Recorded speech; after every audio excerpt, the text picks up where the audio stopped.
And in that moment, I began to see him for who he really was. It was subtle at first, the way he'd twist my words, just slightly, until I started questioning what I'd said in the first place. "You're imagining things.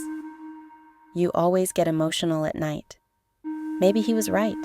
Maybe I was being dramatic. But no.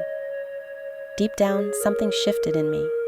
I started watching him, the way he mirrored my concerns only to dismiss them minutes later, the way he'd compliment me in public, but find tiny faults in private. It was a pattern, and patterns, I've learned, don't lie. I began to write everything down, not for anyone else, but for me, because every time I tried to confront him, I ended up apologizing for noticing, for feeling, for speaking. That's how they trap you, quietly, not with violence, not with threats, but with confusion, with guilt. I kept hearing him in my head. "I'm just trying to help you, Ava. You're so sensitive, it's why I worry.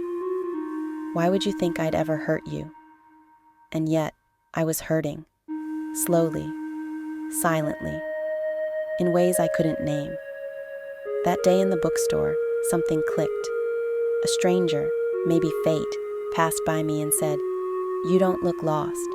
You look like you're remembering something." I nearly cried, because I was.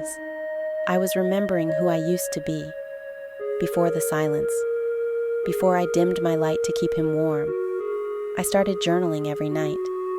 I wrote about the first time he ignored my number, the first time he gave me the silent treatment, the first time he made me feel like I was the problem. And then, I noticed the timeline. It all followed a rhythm, a cycle. Love, doubt, guilt, obedience. Then, silence again. I wasn't ready to leave. Not yet, but I was preparing. Because when someone starts to control your reality, you must anchor yourself to the truth. And my truth was this: love should never feel like walking on glass barefoot, hoping not to bleed. He used to call me his peace, but he was anything but mine.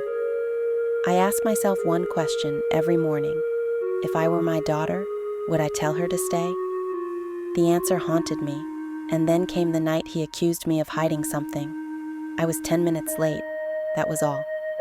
His voice wasn't loud, but it was cold, calculated, like he'd been rehearsing. "I can't trust you anymore, Ava." I almost laughed. He couldn't trust me. That's when I knew. It wasn't love, it was control, in disguise. That night, I whispered to my reflection, "You're not crazy. You're not too much. You're just finally waking up." And I promised myself, one day soon, I would stop surviving him. I would leave. But for now, I would keep documenting, keep watching, keep remembering. Because the first step to freedom is knowing you're not imagining the cage. You're in it, but you also hold the key.